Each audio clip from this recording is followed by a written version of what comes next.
ചിരിച്ചിട്ട് പറയണോ? ഒന്ന് പോസ് ചെയ്യുമോ? എനിക്ക് ടെൻഷൻ വരും. എനിക്ക് IIT കാൺപൂരിലാണ് അലോട്ട്മെൻറ്റ് കിട്ടിയത്. സർവേ എന്ന് പറഞ്ഞ സബ്ജക്റ്റ് ഞാൻ മെയിനായിട്ട് പഠിച്ചത് റിവിഷൻ ടൈമിലായിരുന്നു. ഓർക്കാൻ ബുദ്ധിമുട്ടുള്ള ചില ഇക്വേഷൻസ്, ലെങ്തി ആയിട്ടുള്ള ഇക്വേഷൻസ്. അപ്പോൾ ഞാൻ അത് ചിപ്പ് നോട്ട് പോലെ എഴുതിയിട്ട് പല കളറിലൊക്കെ എഴുതിയിട്ട് അതിങ്ങനെ പേസ്റ്റ് ചെയ്ത് വെച്ചിട്ട് ഡെയിലി അത് റിവൈസ് ചെയ്യായിരുന്നു. എൻ്റെ മെൻറ്റർ അക്ഷയ് സാറായിരുന്നു. സാറ് നല്ല ഹെൽപ്ഫുൾ ആയിരുന്നു.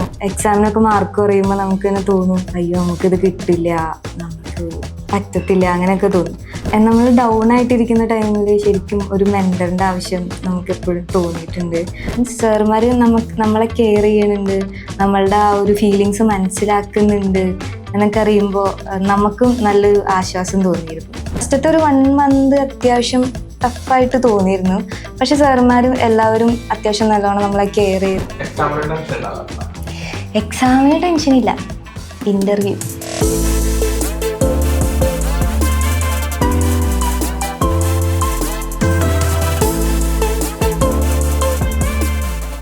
ഹായ്, എൻ്റെ പേര് കിരൺ. ഞാൻ എറണാകുളത്തു നിന്നാണ് വരുന്നത്. ഞാൻ BTech പഠിച്ചത് NSS പാലക്കാടാണ്.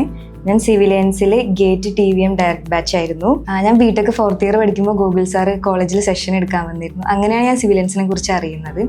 അങ്ങനെ അഡ്മിഷൻ എടുക്കാൻ തീരുമാനിച്ച് ഇവിടെ വന്ന് അഡ്മിഷൻ എടുത്തു. ഫസ്റ്റത്തെ ഡേ അത്യാവശ്യം നല്ല ടെൻഷനൊക്കെ ഉണ്ടായിരുന്നു. കാരണം ഇതിന് മുമ്പ് ഒരു ട്രയൽ എഴുതിയിരുന്നു. അപ്പം നല്ല ക്വസ്റ്റ്യൻസ് ഒക്കെ കാണുമ്പോൾ മനസ്സിലാവും നമുക്ക് പറ്റും എന്നൊക്കെ തോന്നും. പക്ഷേ എഴുതി കഴിഞ്ഞ് ആൻസറിലേക്ക് അങ്ങ് എത്തില്ല, അങ്ങനത്തെ ഒരു ടൈപ്പ് പോലെ തോന്നിയിരുന്നു. അപ്പം എങ്ങനെയായിരിക്കും, പിന്നെ ഒരുപാട് കുട്ടികളുണ്ട്, എങ്ങനെയായിരിക്കും അങ്ങനെയൊന്നും കറക്റ്റ് അറിയാത്തതുകൊണ്ട് നല്ല ടെൻഷൻ ഉണ്ടായിരുന്നു. ഫസ്റ്റത്തെ ഒരു 1 മന്ത് അത്യാവശ്യം ടഫായിട്ട് തോന്നിയിരുന്നു.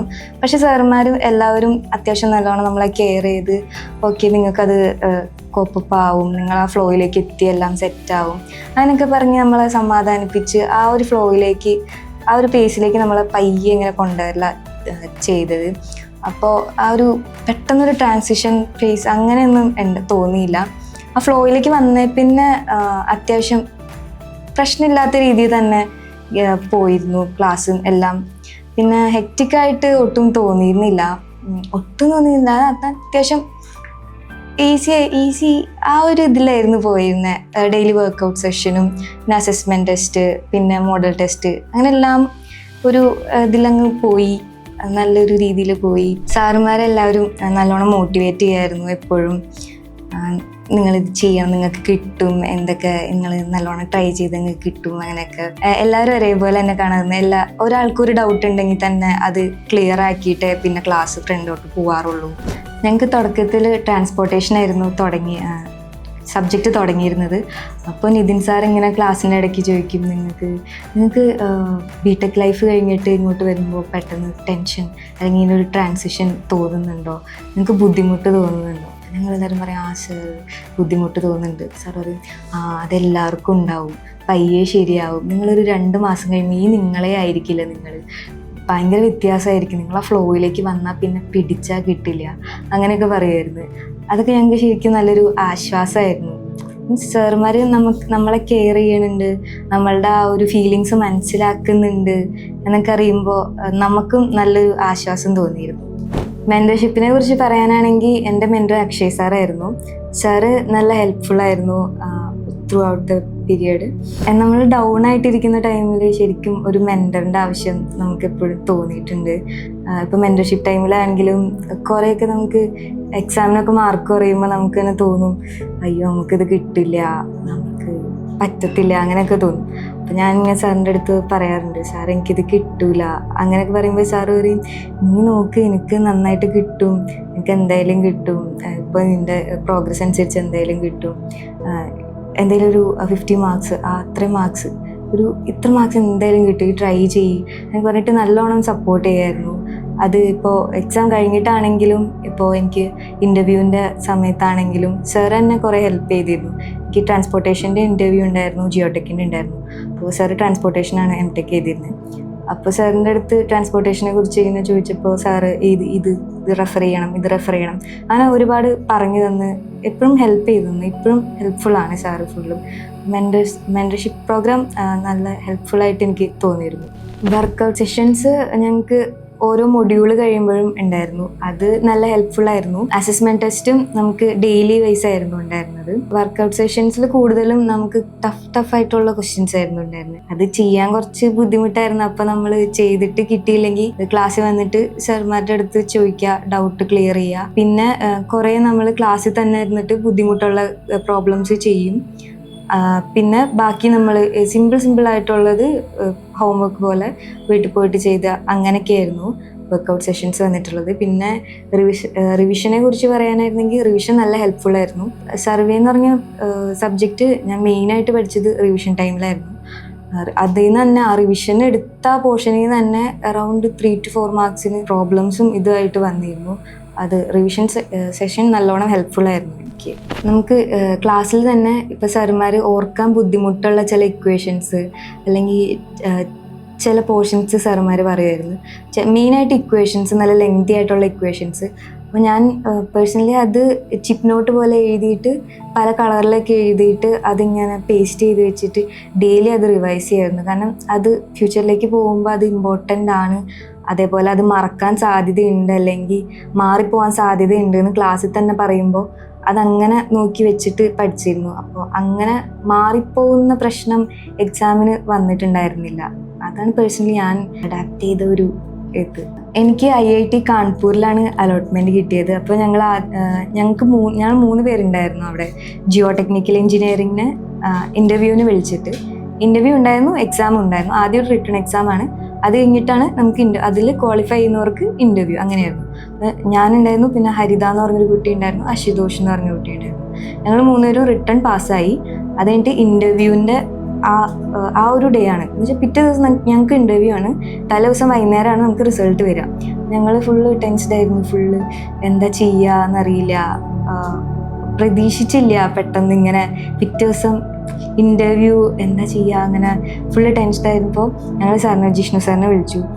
ഹരിതയാണ് വിളിച്ച്. എന്നിട്ട് സാറിൻ്റെ അടുത്ത് ചോദിച്ചു, സാറ് ഞങ്ങൾ ഇങ്ങനെ ഇൻ്റർവ്യൂ ഇവിടെ കാൺപൂർ വന്നേക്കാണ്, എന്താ ചെയ്യേണ്ടത്? അപ്പോൾ സാറ് ഫുള്ള് ഹെൽപ്ഫുൾ ആയിരുന്നു.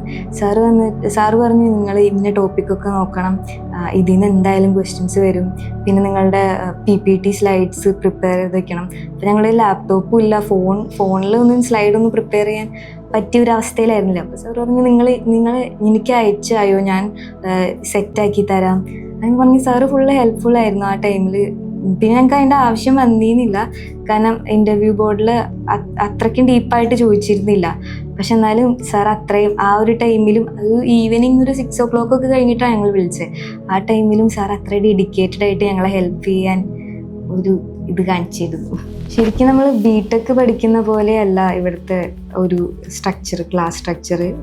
BTechൽ നമ്മൾ എക്സാം പഠിച്ച് തലേ ദിവസം പഠിക്കുന്നു, പാസ്സാവാൻ വേണ്ടിയിട്ട് എങ്ങനെയെങ്കിലും പാസ്സാവണം, അങ്ങനെ ഒരു ഇതായിരുന്നു കോൺസെപ്റ്റ്. അങ്ങനെയൊന്നും നമ്മൾ ആ ടൈമിൽ വലിയ കാര്യമായിട്ട് നോക്കുന്നില്ല. പക്ഷെ ഇവിടെ എന്ന് പറഞ്ഞാൽ എനിക്ക് തോന്നിയിട്ടുള്ളത് ഫ്രം ദ ബേസിക്സ് 0 തൊട്ട് തന്നെ എല്ലാം പഠിപ്പിച്ച് തരുന്നുണ്ട്.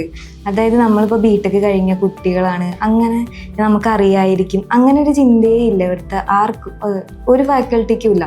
എല്ലാവരും പഠിപ്പിക്കുകയാണെങ്കിൽ 0 ഏറ്റവും ബേസിക്സ് തൊട്ട് ടോപ്പ് വരെ നമ്മളെ പക്കായിട്ട് പഠിപ്പിച്ച് ക്ലിയർ ആക്കി തരും. അതിൽ എന്ത് ചെറിയ ഡൗട്ട് ഉണ്ടെങ്കിലും ഇപ്പോൾ നമ്മൾ BTech കഴിഞ്ഞാണ്, അയ്യോ അത് ചെറിയ ഡൗട്ടല്ലേ ചോദിക്കാമോ, അങ്ങനെയൊന്നും പ്രശ്നമായിട്ട് എനിക്ക് തോന്നിയിട്ടില്ല. ഞാൻ ആദ്യം അങ്ങനെയൊക്കെ വിചാരിച്ചിങ്ങനെ ഡൗട്ടൊന്നും ചോദിക്കാണ്ടിരുന്നിരുന്നു. പിന്നെ എല്ലാവരും ആ ഒരു ഇതിൽ സെറ്റായി. പിന്നെ നമുക്ക് എന്ത് ഡൗട്ട് ഉണ്ടെങ്കിലും ചോദിക്കാം. പിന്നെ എല്ലാ സാറുമാരാണെങ്കിലും ക്ലാസ്സിൽ ഫ്രണ്ട്ലി ആണ്. അതെന്ന് വെച്ചാൽ നമുക്ക് ടെൻഷനൊന്നും ഉണ്ടാവില്ല. ക്ലാസ് ഫുള്ള് ടെൻഷൻ ഫ്രീ ആണ്. ക്ലാസ്സസൊക്കെ ഇങ്ങനെ നന്നായിട്ട് പോയിരുന്നു. അപ്പോൾ ഞാനിവിടെ ജോയിൻ ചെയ്യുമ്പോൾ തന്നെ എൻ്റെ ഫ്രണ്ട്സ് കുറച്ച് പേര് വേറെ ഇൻസ്റ്റിറ്റ്യൂട്ടിലൊക്കെ ജോയിൻ ചെയ്തായിരുന്നു, ഗേറ്റിന് തന്നെ. അപ്പോൾ ഞാനിങ്ങനെ ചോദിക്കുമ്പോൾ എങ്ങനെ പോകുന്നു, അപ്പോൾ നമ്മളിങ്ങനെ എല്ലാവരും വിളിച്ചിങ്ങനെ സംസാരിക്കുമ്പോൾ പറയും ടെൻഷനാണ്, ക്ലാസ്സൊക്കെ ടെൻഷനാണ്. അപ്പോൾ ഞാൻ ആലോചിക്കും ഇവിടെ പഠിച്ചത് നന്നായി, ലൈക്ക് ക്ലാസ്സിലെങ്കിലും ഇങ്ങനെ ടെൻഷൻ ഇല്ലാണ്ട് പോകുന്നുണ്ടല്ലോ. നമ്മളുടെ എന്തായാലും ഗേറ്റിൽ പ്രിപ്പയർ ചെയ്യാന്ന് പറഞ്ഞാൽ നമുക്ക് എന്തായാലും കുറച്ച് ടെൻഷനൊക്കെ എന്തായാലും ഉണ്ടാവും. പക്ഷെ അതല്ലാണ്ട് നമുക്ക് ക്ലാസ്സിലിരുന്ന് സമാധാനമായിട്ട് കേൾക്കുക എന്നുള്ളത് തന്നെ ഒരു വലിയ കാര്യമാണ്. അത് ഫാക്കൽറ്റീസ് തന്നെ ഇപ്പം നമുക്ക് ബ്രേക്ക് വേണമെന്ന് തോന്നുകയാണെങ്കിൽ ബ്രേക്ക് തരാം, നമ്മൾ സോൺ ഔട്ടായി പോവുകയാണെങ്കിൽ കുറച്ച് നേരം ബ്രേക്ക് തരാം, അങ്ങനെ എല്ലാം മനസ്സിലാക്കി ചെയ്യുന്ന ഫാക്കൽറ്റീസാണ് ഇവിടെ ഉള്ളത്. പിന്നെ എനിക്ക് ഇവിടെ പോസിറ്റീവായിട്ട് തോന്നിയത് ഇവരെല്ലാ മാസവും ഫീഡ്ബാക്ക് ഫോം എന്ന് പറഞ്ഞിട്ട് ഫില്ല് ചെയ്യാൻ തരാറുണ്ട്. അത് നമ്മൾ നിർബന്ധമായിട്ടും ഫില്ല് ചെയ്യണം. അതിൽ നമുക്കിപ്പോൾ എന്തെങ്കിലും ഇഷ്യൂസ് ഉണ്ടെങ്കിലോ അതെങ്കിൽ പോസിറ്റീവായിട്ടോ എന്താണെങ്കിലും നമുക്ക് ഫില്ല് ചെയ്യാം. അപ്പം ഇഷ്യൂസ് ഉണ്ടെങ്കിൽ അത് മാക്സിമം റിസോൾവ് ചെയ്യാൻ വേണ്ടിയിട്ട് ഇവരിങ്ങനെ ശ്രമിക്കാറുണ്ട്. അപ്പോൾ അതെനിക്ക് നല്ലൊരു പോസിറ്റീവായിട്ടുള്ളൊരു കാര്യമായിട്ട് തോന്നിയിരുന്നു. ഇനി വരുന്ന ഗേറ്റ് എക്സാമിന് പ്രിപ്പയർ ചെയ്യുന്ന എല്ലാവരോടും എനിക്ക് പറയാനുള്ളത്, എന്തൊക്കെ വന്നാലും കൺസിസ്റ്റൻ്റ് ആയിട്ട് പ്രിപ്പയർ ചെയ്യുക, ട്രാക്കിൽ നിന്ന് വിട്ടു പോകാണ്ടിരിക്കുക. നിങ്ങൾക്ക് എന്തായാലും ഗേറ്റ് ക്രാക്ക് ചെയ്യാൻ പറ്റും. All the very best. Start your preparations for engineering competitive exams from top educators. Learn from the best.